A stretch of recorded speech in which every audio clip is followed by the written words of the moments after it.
I'm Simon Tobelem, and today I've got the pleasure to interview Tony, who's going to introduce himself. I actually was a CFO a long time ago. Today I'm a VC investor and a digital banking entrepreneur.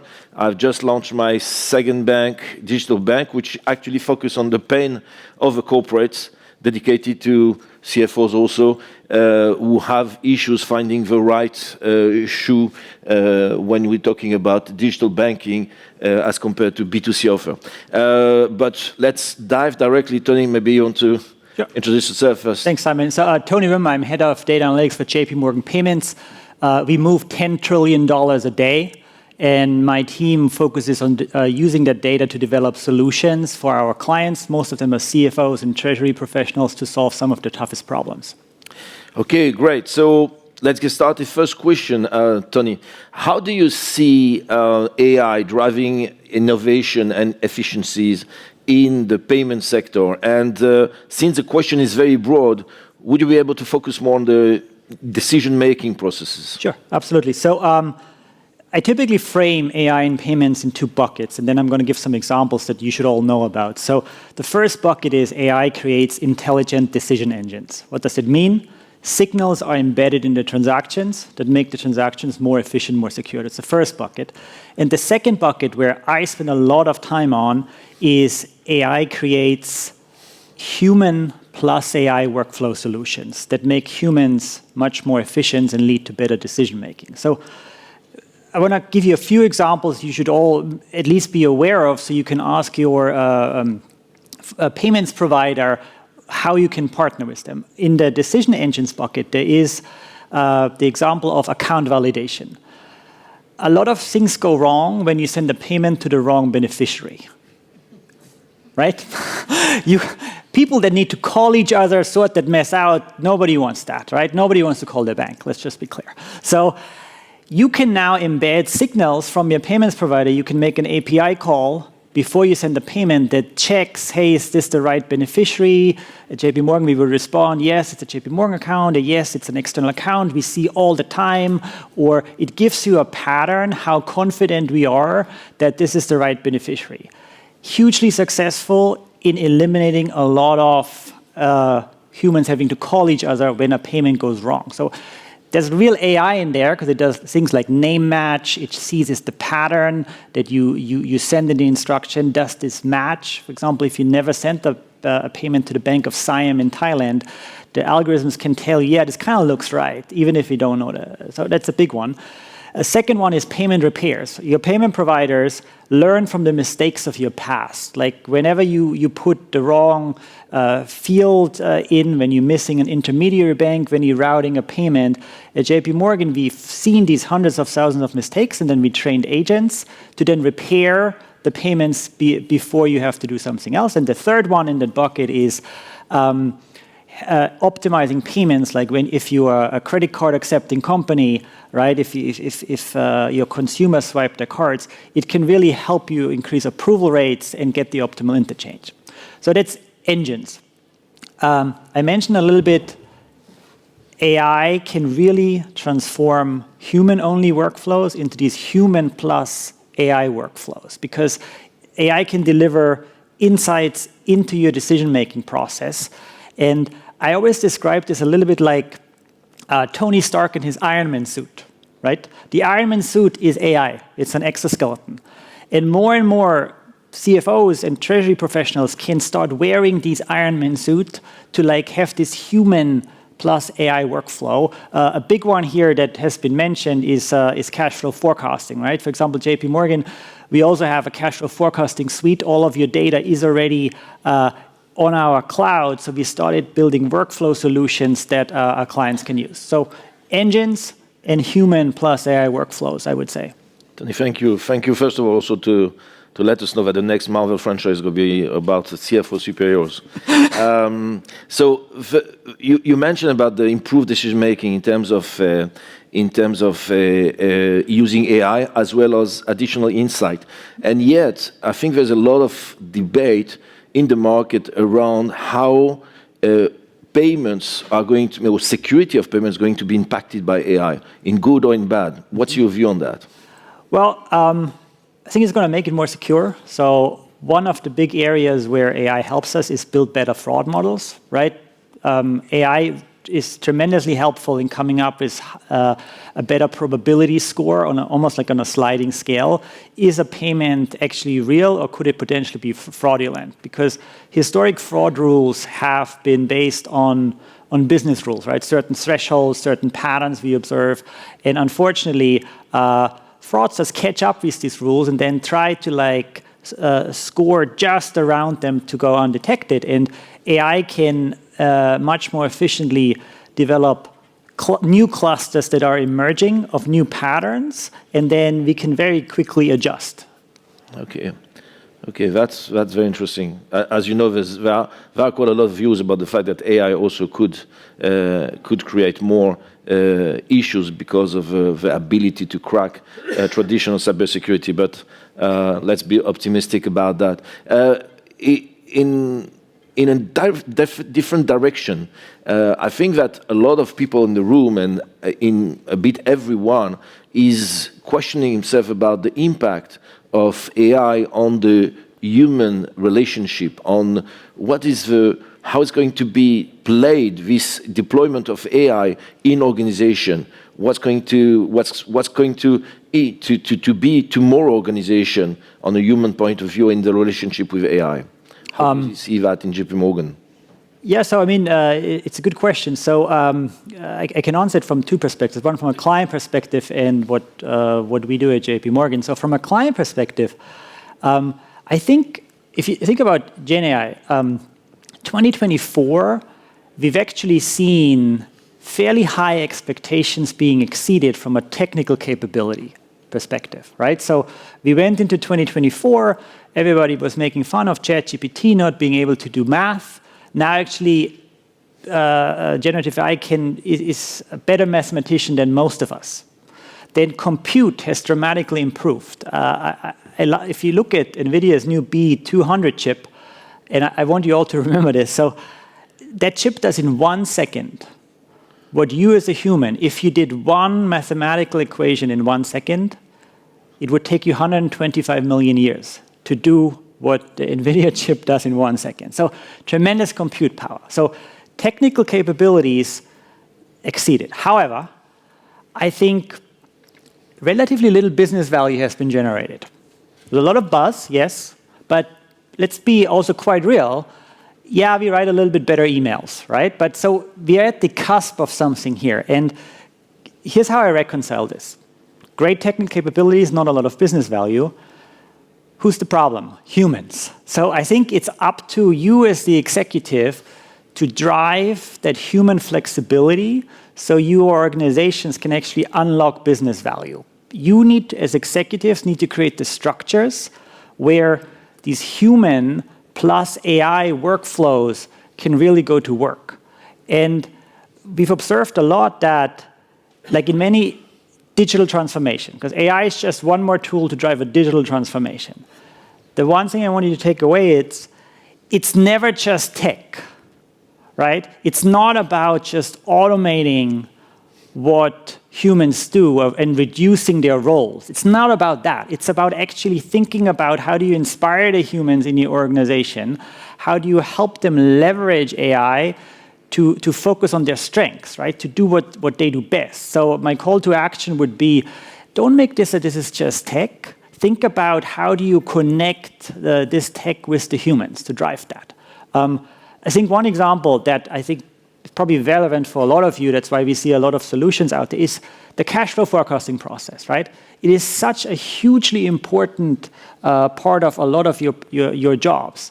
However, I speak to a lot of clients every week, it's still shockingly manual, right? Like what happens is your analysts download bank statements every week, they dump the data in Excel, then the summer intern has to clean up the data, create some categories, and then you maybe run some algorithms, and then you're almost out of time at the end of the week to do a good cash flow.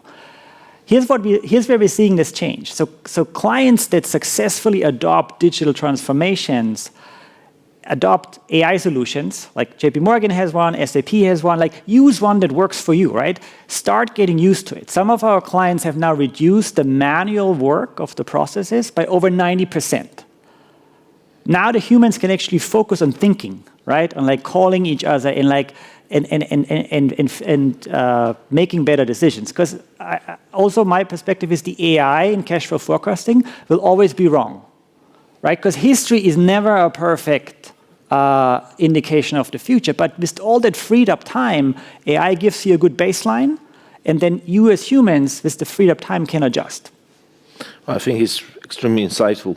I just would like to rebound on what you were saying, that it's never just tech, and I think it's very true. And McKinsey had made a survey a few years ago when they first introduced the first kind of bot, automated customer service, and especially on the B2C side, they did find that actually most organizations didn't measure the need for extra customer service, not less customer service, because of automation. And I think that's going to be the same thing about AI, that actually you have to explain not only how it works, but also to explain why it's different now. And that's a measure of it's not only tech. So yeah, that's very insightful. And because you are already giving us quite a lot of insight on what you've done at JP Morgan, maybe you could also share with the room how you've been preparing JP Morgan for this AI transformation, especially if we focus on how to collect the data, how to feed the engine, how you forecast your investment in AI and your deployment, and how organizations which are in the room should potentially do that for themselves. Yeah, and I think that was mentioned before in one of the panels. So it's not rocket science. You gotta get your data modernized, you gotta get to the cloud. And you gotta have real urgency around that, right? So you all probably have legacy systems, on-prem solutions, separate servers, 5 different solutions because you have grown through acquisitions. You gotta have real urgency of moving to a public cloud provider and organizing your data there. The biggest mistake you can make is thinking, oh, this is the tech guy's problem, right? They need to create a data environment. Like, the way we've been successful is actually making it the business, the driver of ensuring all of our business data is on the cloud. Why is this important? Think about a payment. We have a lot of payments data, right? A wire has over 10,000 different data attributes in it.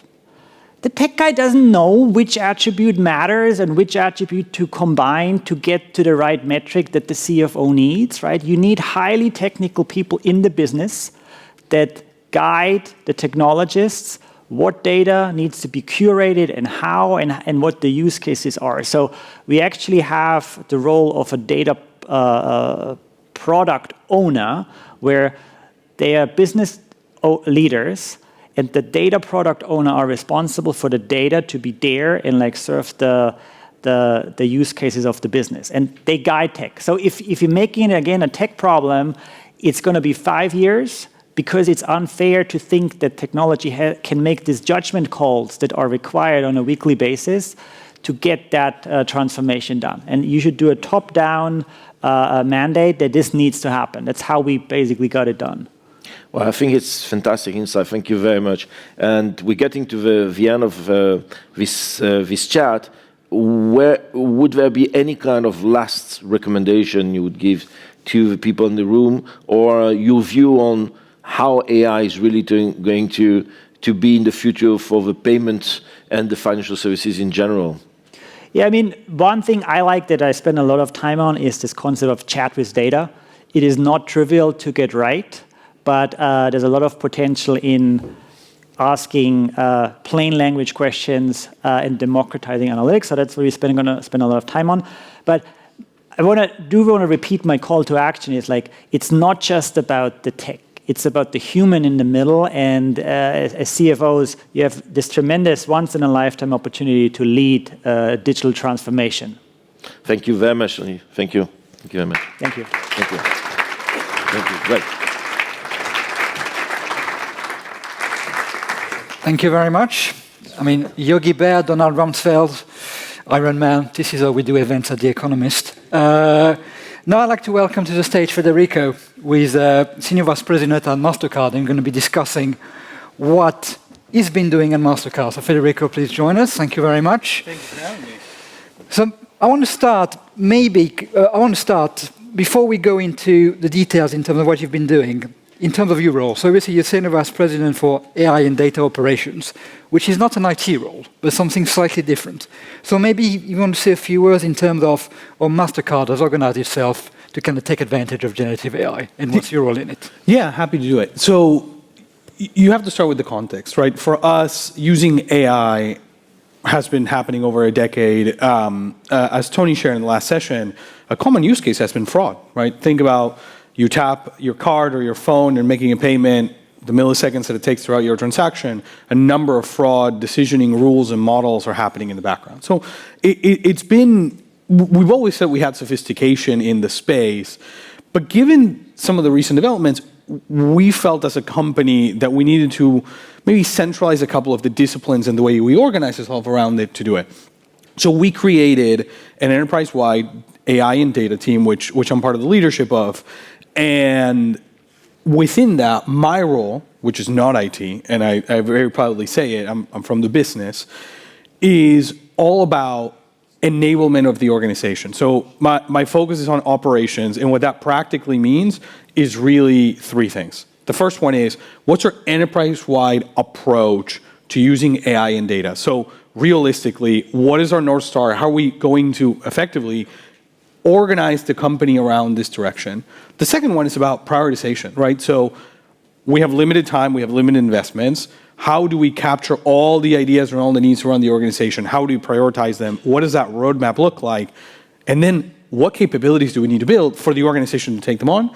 And then I would say all of the other operational matters to actually shepherd the company through this journey. So how do we train our entire employee base on AI, and how does that differ from role to role? How do we create communities for our data scientists? How do we manage risk around in the space? And what we found is that so far, when you take a little bit of that more centralized view, you can focus on where the subject matter expertise really is needed, but I am not effectively commanding every part of the company, telling them how to use AI. It's much more about ensuring that the base capabilities that will let them thrive that way are in place. So centralization, very important for you to kind of get that holistic view of what everybody is doing. That's right. I would say one of the hardest parts of my job is I have to know what everybody's priorities are and how to translate into AI. Otherwise, I can't effectively build for the rest of the company. So now we can move on in terms of what you've been building and what you've been doing. So can you give us maybe a couple of examples in terms of what you've been doing internally in terms of using Gen AI? You mentioned fraud, you mentioned training. Other two examples, is there something else? Yeah, tell us. Happy to do it. And just as framing for everybody, we internally, our strategic framework for using Gen AI is focused on four things. And this is not a talking point, this is how we talk about it internally. From a commercial standpoint, we want to use AI to make commerce safer, smarter, and more personal. And then there's the internal use cases. So if you take that framework, I'll just give you two examples of Gen AI. The first one is on safety, right? So fraud continues to be a piece. And one of the things that I think sometimes gets lost in translation is our adversaries in the fraud space also have Gen AI at their disposal. And so because the barrier to entry has been lowered so much, we have to stay ahead. So one example, for instance, is we recently announced the acquisition of a company called Recorded Future, where we're now bringing threat intelligence into our fraud solutions. And so the idea behind it is we can capture a lot of unstructured data, which a few years ago was very hard to do, and now bring it in and make more intelligent fraud decisions on behalf of the ecosystem. So that's one version that is, very much Gen AI. I would say another one, which actually came up to be quite an important piece on the smarter side of making of really impulsing commerce, is on actually ensuring that our issuers and acquirers can make smart and intelligent decisions about how they manage their portfolios. So if you think about the role of a consumer or a commercial payments, portfolio manager, it's hard work. You have to know where the data is at all times, but What has been really hard for them is to bring it all together and answer specific business questions. So a lot of where we're applying generative AI also is in embedding it as a layer on top of what Tony earlier called talking with your data, and getting this in front of of the rest of the ecosystem. Because what we see is when you do that, you can start actually providing or enabling the ecosystem as a whole to perform better. So that's what I would say on the supporting our core mission externally. Internally, we started with hundreds of ideas. We've created a prioritization process that my team manages for capturing all of the needs across the company. And the benefit that gives you is it's data. So I know that, for example, a majority of the hundreds of ideas that we got last year were chatbots. People were hearing about chatbots, and that was what they anchored on. And so we said, okay, I need to build a capability that allows people to interact that way. So one of the things we created is, we call it our assistant platform internally, but it's just the foundational capability for different technical roles in the company to be able to service their customers better. So think about when you're onboarding onto a payments product, right? It's highly technical for us. It's a lengthy process. We have very specialized people that are working with our customers to go through those processes. But behind the scenes, they have hundreds and multiple repositories of documentation, of technical documentation that they have to use to guide our customers through. Well, now they can talk to that documentation. But not only that, because we were able to build it for purpose, I can embed learnings back into it. And so the knowledge base continues growing. And what we're finding is like that by itself makes our ability to onboard a customer a lot faster, leads to a better customer experience, but more importantly, we can actually hit the market a lot more quickly because we're empowering our own people in order how to serve our customers. So you talk about chatbot, which was kind of the idea last year. We've talked a bit already about agents, which seems to be the idea this year. Are you doing anything with agents? Are you considering agents? And if so, what are you doing with it? We are. And the way we're thinking about agents, again, is as a capability. A little bit of what we're doing right now is we're thinking agents as to effectively ways to take on common tasks. So I'll give you an example of what we're working on across our agent framework, which is what we call it. One of the things that we realized is there's a number of very different roles at MasterCard that involve some combination of analyzing our own data and analyzing external sources of data. They're fundamentally different things. One is structured data analysis, typical data science, finding anomalies, and the other one is unstructured data, right? I have a lot of text or a lot of different reports and I have to understand them. Well, what we've now been able to do is say, here's a role in one team that has that combination, here's a role in another team that has that combination. They seem to, in an abstract way, have a similar need. So what we're now building is a suite of, or a multi-agent system, if you will, that combines both that structured and unstructured data analysis. And the benefit of agentic systems is once you build that architecture, right, or your agents that have different tools, I can effectively give them a prompt or a direction that is different based on the role. So I can say, I need you to do this type of work here, and the supervisor agent, which is the one that manages all the other ones, can basically formulate a plan and distribute it amongst. And when I give that supervisor agent a different task that involves the same fundamental capabilities, it can make a slightly different plan. And so that's a little bit of the way we're starting. Again, very transparently, I think somebody earlier said it like, don't build a hammer looking for the nail. What we've said is, here's a situation where an agentic system is actually valuable because you have fundamentally different tasks you need to bring together. There's other roles where just talking with your data is enough. And so having that Occam's razor of just what is the simplest way I can enable somebody, I actually think has been quite important for us to avoid overbuilding or overcomplicating, especially because this is moving so fast that it's actually important to build and refine as you go. So you would say so far that agents are obviously going to be for kind of internal purposes, as opposed to kind of working with third parties, or do you see kind of a role for agents moving with kind of your providers or your suppliers or kind of the people you work with? I think they're coming. I think there's a number of companies, out in the market already today that are starting to develop capabilities where you can have an agent pay on your behalf, right? Perplexity is one example where you can go on Perplexity, and if you search for a product, they give you the option right there for the Perplexity agent to effectively, purchase that product for you. So I think agents will be important. I think where we think about it a lot is for something that impacts the consumer or customers, the bar of security and precision is fundamentally much higher than in internal situations, because internally, I can put a human in the loop every time. When you're out in the open, you don't control what a lot of your customers do. And so I think we're being very, very focused on, like, don't get me wrong, we have ideas of how it fits, but we want to make sure that we understand what the impacts on an ecosystem basis are going to be, and how you ensure there's that effectively delegation of control, where internally it's structurally just much easier to do, right? Back to the example I shared, I can take one of my customer services assistants and change their process to have them be the reviewer of an answer that comes from a chatbot. Externally, you don't control that entire experience, and that's where I think the difference is, and why I expect, at least in the short term, we'll see a lot of agentic systems focus first on internal value. Now, I kind of want to move maybe a bit in terms of some of the challenges you've been seeing. You mentioned a bit of fraud. You mentioned a bit in terms of internal structured data and external non-structured data. Are those the main challenges? Is there anything else you can think of in terms of using Gen AI that, either talent, skill, technology? Is there anything in there? I think there's two. So I'll focus maybe on the non-technical ones, and some of them were already discussed. The first one is, it's about driving business value, right? At the end of the day, look, my prior role was in mergers and acquisitions. If you can't impact the business materially, it's not valuable. And so a lot of where my team focuses on is engaging with the business and actually translating their need into, okay, but how are you going to impact value for the company, whether it's operating efficiency, whether it's an extra revenue, et cetera. But you have to be able to get it to that point. And so I think because this has moved so fast, a lot of people who are not, what I would say, like deep in the space today, aren't thinking about that, right?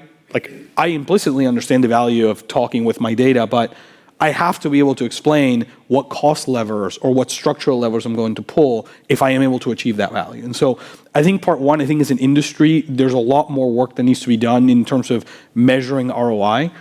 That's not to say every use of generative AI is going to have a positive ROI. But if you manage a portfolio of those initiatives, you should be able to see that value. And we like to think about it in terms of that portfolio. The second one, which you hinted at, is training and upskilling. It's really hard. And I think it's important to, like, for an organization to succeed, I think it's important to bring the entire organization along, which means, when I'm training, when we're developing the training programs for our people, that means, what do you need to know about what AI is? What tools do I need to teach you? And then what do I need you to fundamentally understand so that next time you have a business problem, you can actually think about, how do I use AI for it?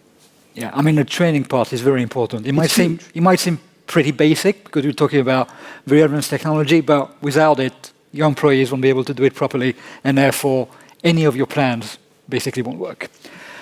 Maybe because we've got a couple of minutes to go, I want to kind of ask you, is there anything you might be, let's say, excited about what's coming in the next 12 to 24 months? Is there anything you feel that you're not able to do with Gen AI right now, but you might be able to do in the next couple of years? Is there a couple of examples you can share with us? Sure. So I'll share maybe two observations of that. I think the first one, back to a comment I made earlier, is I implicitly know the value of chatting with my data. And I think the reason there's so much excitement about generative AI is it's very easy to see how the barrier to entry for using it has been lowered, right?